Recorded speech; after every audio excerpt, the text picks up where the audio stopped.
Nah, guys, kembali lagi di channel Aprisitorus, di mana channel ini akan memberikan diri kamu suatu informasi baik dari pekerjaan, asmara, keuangan, serta kehidupan diri kamu secara general. Sebelum saya memberikan suatu informasi dari berbagai aspek yang barusan saya katakan tadi, saya juga mengingatkan kepada teman-teman, informasi yang saya berikan terhadap diri kamu bukan suatu acuan untuk kamu ambil dan untuk kamu terima. Saya hanya bisa memberikan diri kamu suatu informasi berdasarkan kartu yang saya pegang ini. Diri kamu hanya bisa berencana terhadap kehidupan kamu, akan tetapi di balik dari informasi dan perencanaan tersebut, lagi-lagi yang menentukan adalah Sang Pencipta. Sebelum saya mengambil satu persatu kartu yang saya pegang ini secara acak, saya juga mengingatkan kepada teman-teman apabila ketemu dengan channel saya agar menekan tombol subscribe-nya dan menyalakan loncengnya supaya next video saya lebih semangat untuk memberikan suatu informasi baik terhadap kondisi energi kamu, manusia yang selama ini kamu prioritaskan, serta pihak ketiganya. Oke Wak Geng, sama seperti biasanya saya tidak memiliki judul atau topik yang akan saya angkat atau yang akan saya bahas, tetapi saya akan berusaha untuk berbagi cerita dari setiap kartu yang akan saya ambil nanti secara acak. Apakah cerita di balik dari kartu tersebut akan memberikan suatu gambaran yang bersifat positif atau kebalikannya? Kita langsung saja. Saya akan mengambil beberapa kartu, di mana kartu yang akan saya ambil nanti bisa saja bersifat resonate, bisa saja tidak bersifat resonate. Semuanya saya kembalikan terhadap pola pemikiran kamu, semuanya saya kembalikan terhadap situasi energi yang kamu miliki untuk saat ini.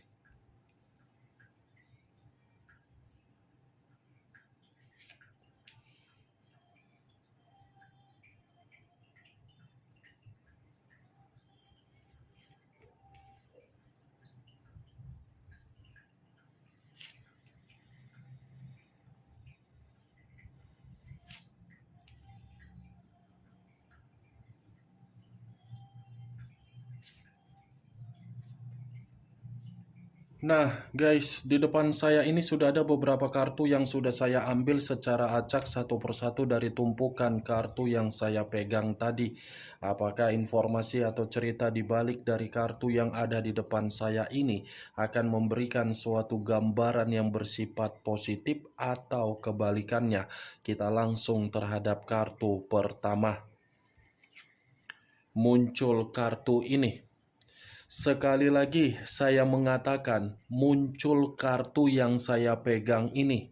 Di mana kemunculan kartu yang saya pegang ini seperti memberikan suatu isyarat atau berbicara terhadap kondisi satu energi yang dimana kondisi energi tersebut untuk saat ini saya melihat dan saya merasakan sepertinya ada satu bentuk pergerakan, tetapi bentuk pergerakan ini seperti mengategorikan kondisi pergerakan energi yang begitu sangat melelahkan.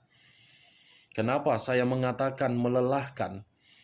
Kemungkinan besar satu energi yang saya katakan tadi sudah menginvestasikan yang namanya kesetiaan di dalam perjalanan komitmen, tetapi apa yang diinvestasikan secara kesetiaan ternyata yang diterima bentuk keserakahan dari orang yang diprioritaskan. Ya, ibaratnya keserakahan ini lebih mementingkan penampilan, lebih mementingkan diri sendiri, dan terobsesi dari apa yang dimiliki dari satu energi yang saya katakan tadi. Kalau kartu ini saya arahkan terhadap posisi energi yang dimiliki oleh pihak lain, atau orang lain serta mengesampingkan satu energi yang saya katakan tadi, kartu yang saya pegang ini lagi-lagi masih berbicara secara karakter. Bukan hanya karakter, tetapi watak. Di mana karakter atau watak tersebut seperti mengatakan pihak lain selalu bersikap egois. Bukan hanya egois, tetapi seperti tidak mau diarahkan. Padahal membutuhkan yang namanya pengarahan. Apa yang barusan saya katakan tadi bisa saja mengarah terhadap posisi energi kamu, dan apa yang barusan saya katakan tadi bisa saja mengarah terhadap posisi energi yang dimiliki oleh manusia yang selama ini kamu prioritaskan, tetapi pergi meninggalkan diri kamu. Akan tetapi, sebelum saya memberikan suatu informasi terhadap kemunculan kartu yang saya pegang ini, terlebih dahulu saya akan mengarah terhadap diri kamu sebelum saya mengarah terhadap manusia tersebut. Sebelum saya mengarah terhadap manusia itu, terlebih dahulu saya akan mengarah terhadap diri kamu. Di mana ketika diri saya mengarah terhadap posisi energi kamu, baik secara pemikiran, perasaan, atau kondisi batin kamu, dari ketiga aspek yang barusan saya katakan tadi, terutama saya akan berbicara dari kondisi keuangan kamu. Seberapapun yang ada yang kamu miliki untuk saat ini dari kondisi keuangan kamu, tolong kondisi keuangan tersebut kamu kendalikan. Jangan berpikiran terhadap sesuatu hal yang membuat diri kamu merasa hanya mendapatkan kepuasan sesaat. Nanti kalau kamu tidak bisa mengendalikan kondisi keuangan kamu itu akan membuat diri kamu merasa berantakan dan kamu akan dirugikan. Kalau saya menarik dari kata komitmen, berbicara mengenai komitmen yang selama ini kamu jalankan, saya ingin bertanya terhadap diri kamu. Sejauh diri kamu melakukan yang namanya perjalanan komitmen, mana yang lebih banyak memberikan hadiah atau tidak? Mana yang lebih banyak memberikan hadiah, kamu atau manusia yang kamu prioritaskan? Cukup kamu yang mengerti dan cukup kamu yang menjawabnya sendiri. Hadiah yang saya katakan ini berupa kebutuhan, pencapaian, target, kemakmuran, kestabilan, dan kesejahteraan. Mana yang lebih banyak? Kalaupun diri saya ingin memberikan suatu jawaban dari apa yang saya katakan tadi, Wak Geng, mungkin jawaban yang akan saya berikan itu menurut versi diri saya. Belum tentu versi yang akan saya katakan tadi bisa kamu membenarkan atau tidak kamu benarkan. Karena yang lebih mengetahui bagaimana perjalanan komitmen kamu adalah diri kamu, bukan saya. Saya hanya mencoba untuk melihat dan memprediksikan. Sepertinya kamu yang terlalu banyak memberikan berbagai hal terhadap apa yang diminta oleh orang yang kamu prioritaskan. Kalau memang iya, dan kamu membenarkan. Kalau berarti manusia itu hanya numpang hidup terhadap diri kamu. Kalau memang diri kamu yang memberikannya. Manusia yang kamu prioritaskan seperti bermodalkan Macondo. Wow, berarti dengan kata lain, perjalanan komitmen kamu itu bukan perjalanan komitmen yang sehat. Kalau ujung-ujungnya melihat dari apa yang kamu miliki. Itu versi yang saya katakan, jawaban menurut diri saya, Wak Geng. Ya. Dan apa yang barusan saya katakan tadi, itu pun masih berdasarkan dari pergerakan energi yang kamu miliki. Belum acuannya dari kartu yang saya pegang ini. Kalau acuannya dari kartu yang saya pegang ini, mungkin kartu ini seperti mengatakan orang yang kamu prioritaskan adalah orang yang memiliki karakter yang tidak bisa menjamin komitmen kamu seimbang. Kenapa saya mengatakan hal tersebut? Secara mulut kasar, secara tindakan memanipulasi, secara perlakuan manusia itu pun egois. Salah satu contohnya mungkin orang yang kamu prioritaskan terlalu banyak melakukan yang namanya judi online atau hubungan di luar dari nikah, atau mungkin ada sesuatu hal yang disembunyikan, atau mungkin orang yang selama ini kamu prioritaskan bukan dikategorikan sebagai manusia yang memiliki pemikiran yang waras. Kartu pertama yang saya pegang ini King of Pentacles, raja atau ratu yang memegang satu koin. Koin yang dipegang ini seperti mengatakan cukup kuat bahwasannya manusia itu hanya terobsesi dari apa yang dia lihat dari diri kamu.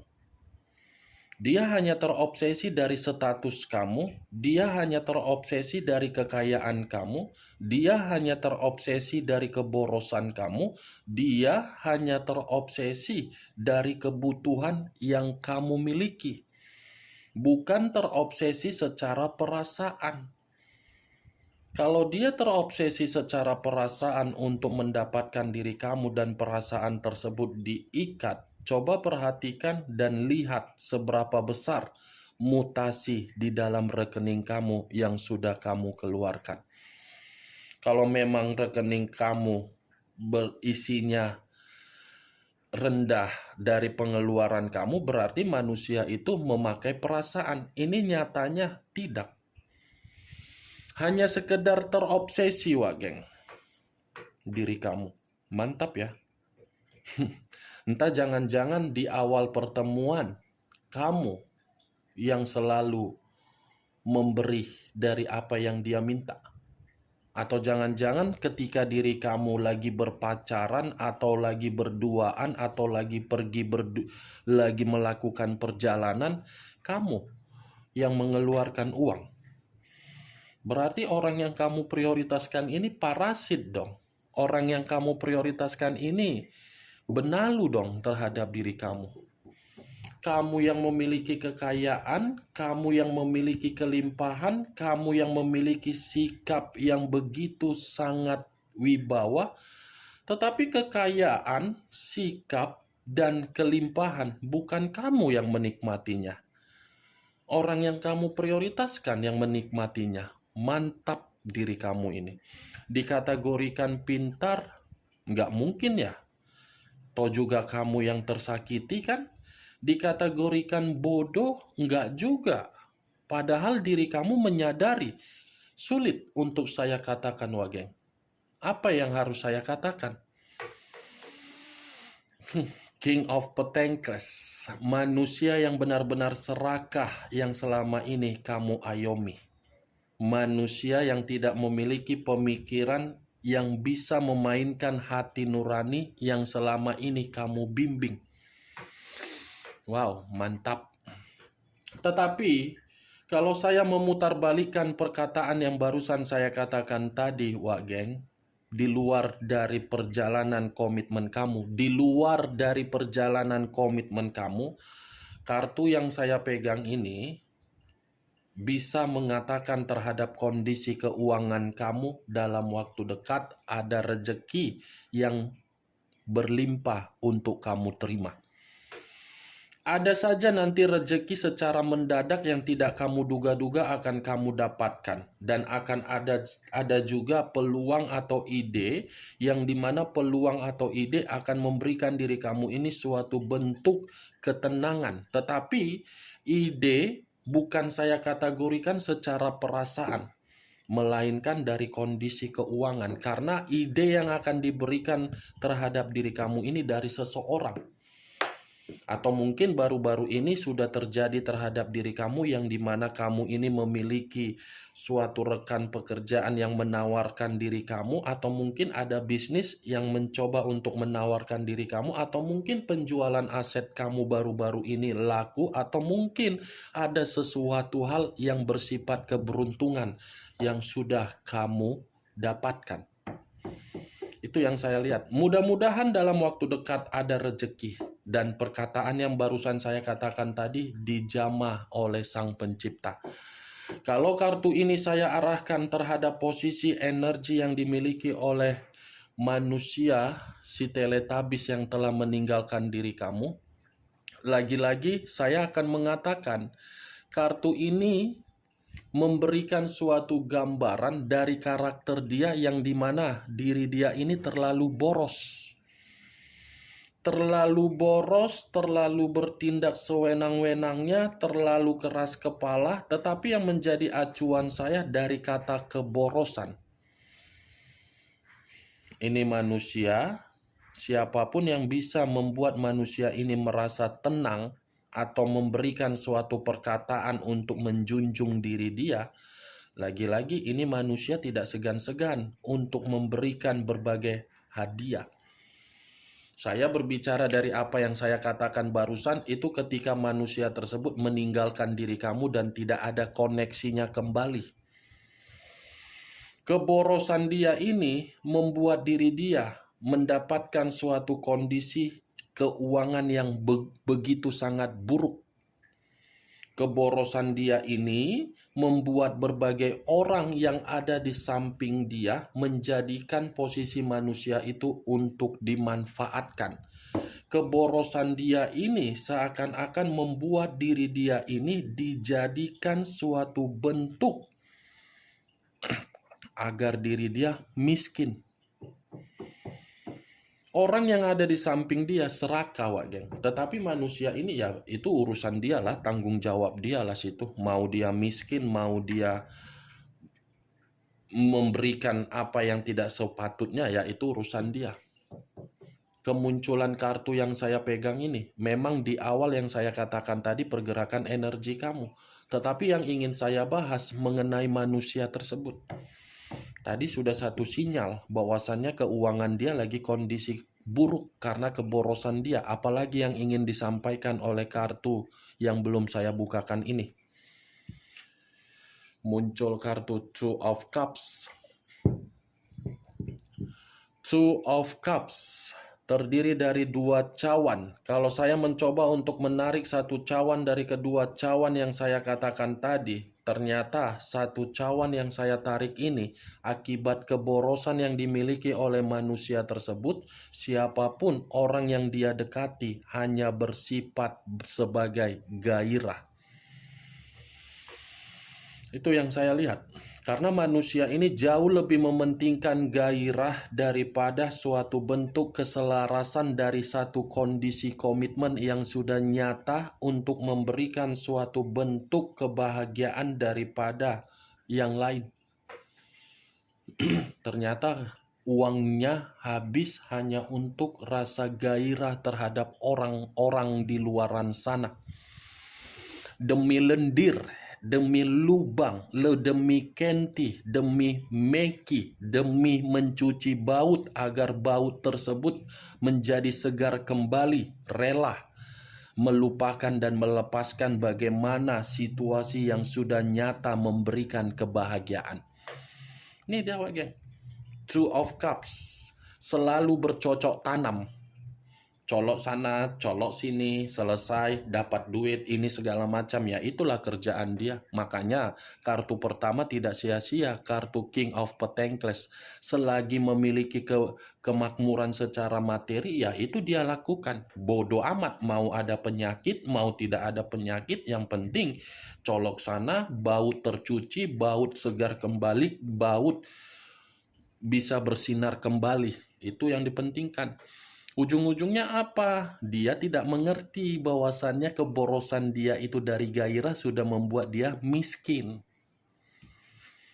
Muncul kartu Eight of Cups. Terdiri dari 8 cawan. Kalau saya mencoba untuk menarik satu cawan dari ke-8 cawan yang barusan saya katakan, satu cawan yang saya tarik ini seperti memberikan suatu gambaran yang dimana manusia itu sedang frustasi dari kondisi keuangan. Frustasi dari kondisi keuangan seperti orang yang merasa mengasingkan diri, seperti orang yang merasa mengisolasikan diri, seperti orang yang benar-benar merasa kehidupan yang selama ini dia lakukan dengan keborosan hanya untuk suatu gairah, seperti sudah membuat diri dia meminum yang namanya racun. Masih mending racun yang diminum langsung lupa bernapas. Ini secara perlahan-lahan. Wah, geng. Eight of Cups. Luka yang seakan-akan sedang dia sadari dari perbuatan dia terhadap gairah yang colok sana, colok sini, bercocok tanam. Muncul kartu The Emperor. Unsur api berlambangkan 3 zodiak, Aries, Leo, dan Sagittarius. Kalau saya mencoba untuk mengesampingkan ketiga zodiak yang barusan saya katakan tadi, keluarnya kartu The Emperor seperti mengatakan manusia itu secara mental tidak jernih. Ini manusia sedang kehilangan setengah jiwa dan raganya. Sedang kehilangan, oke. Karena ini manusia kan tidak lagi bisa mendapatkan apa yang dia lampiaskan. Itu dia bingung. Kondisi keuangan lagi buruk, mengarah sama siapa? Di satu sisi, orang-orang yang selama ini dia berikan dengan keborosan dia meninggalkan dia. Di satu sisi, dia ingin mendapatkan perlindungan dari diri kamu, agar diri kamu ini bisa membantu diri dia. Ya ibaratnya, manusia ini masih ketergantungan dan masih terobsesi terhadap diri kamu karena memang situasi dia tidak stabil. Jangan datang seperti Power Ranger ya kau. Ya. Jangan datang seperti Avenger kau. Jangan datang seperti Catwoman kau. Jangan datang seperti Doraemon kau. Di saat dia lagi terpuruk, kau tiba-tiba seperti Doraemon, tinggal mengambil dari kantung ajaib membantu. Biarkan dulu dia sejenak merasakan dari sifat dia itu, agar dia paham bahwasannya dia itu sadar. Bagaimana Wak Geng, dari apa yang saya katakan tadi, apakah bisa masuk secara logika kamu? Hah? Ya kalau menurut diri kamu bisa masuk secara logika kamu silakan angkat. Tetapi kalau menurut diri kamu tidak bisa masuk secara logika kamu ya tidak usah kamu angkat. Anggap saja apa yang saya katakan tadi sebagai gibahan yang tidak berfaedah, gibahan yang tidak berkualitas. Setidaknya kamu mengetahui isi dari keempat kartu yang saya pegang ini. Muncul kartu King of Swords. Raja atau ratu yang memegang satu pedang. Kalau saya mencoba menarik kata pedang, pedang ini seperti memberikan suatu gambaran yang dimana gambaran tersebut sepertinya manusia itu lagi mendapatkan suatu bentuk intimidasi. Intimidasi dalam arti apa? Ya lagi-lagi keuangan. Keuangan dia yang mengintimidasi dia. Sifat dan karakter dia yang terlalu brutal hanya untuk mencocok tanam terhadap berbagai orang agar baut yang dia miliki bisa berkilau lagi. Itu membuat diri dia sangat brutal. Kebrutalan dia itu membuat kondisi dia sangat lelah. Nih, Wak Geng. Mantap. 3 kartu berbicara mengenai raja. Raja atau ratu yang memegang koin. Ini yang memegang pedang, ini di atasnya. Muncul kartu Queen of Swords. Queen of Swords Raja atau ratu yang memegang satu pedang kembali. Keluarnya kartu Queen of Swords sebagai kartu terakhir, seperti mengatakan ini manusia ketika ada yang sedang bercocok tanam terhadap diri dia. Sepertinya ini manusia tidak bertanggung jawab, dan sepertinya ada seseorang yang sakit hati terhadap diri dia, dan sepertinya ini manusia menganggap diri kamu sudah berpikir dia kamu anggap sebagai lawan. Dia menganggap diri kamu bukan lagi seperti kamu menganggap diri dia di masa lalu. Nih, Queen. Mungkin diri kamu menganggap manusia itu di masa lalu adalah pangeran. Pangeran yang turun entah dari kayangan mana aku pun tak tahu. Entah turun entah dari mana aku pun tak tahu. Intinya kamu menganggap manusia itu di masa lalu adalah pangeran. Tetapi ketika kamu menganggap manusia itu sebagai pangeran, manusia itu bukan menganggap diri kamu sebagai permaisuri, tetapi menganggap diri kamu sebagai lawan. Lawan yang dimana manusia itu hanya mengintimidasi kamu. Tetapi untuk saat ini ketika kamu tidak menganggap manusia itu lagi sebagai pangeran, itu yang membuat diri dia merasa sakit hati. Ini Dewa Geng. Ada orang yang sedang berkonflik terhadap diri dia, kondisi keuangan dia membuat diri dia terintimidasi. Oke Wak Geng, hanya itu yang bisa saya berikan informasinya terhadap diri kamu dari keenam kartu yang saya pegang tadi. Sebelum saya menutup ucapan dan perkataan saya, sekali lagi saya mengingatkan, saya tidak memberikan diri kamu suatu bentuk sugesti agar sugesti tersebut bermain di dalam pemikiran kamu. Semua tergantung bagaimana diri kamu untuk merespon dan menyikapinya. Yang positif ambil, yang negatif buang. Sekian dulu informasinya. Salam kartu tarot, salam zodiak.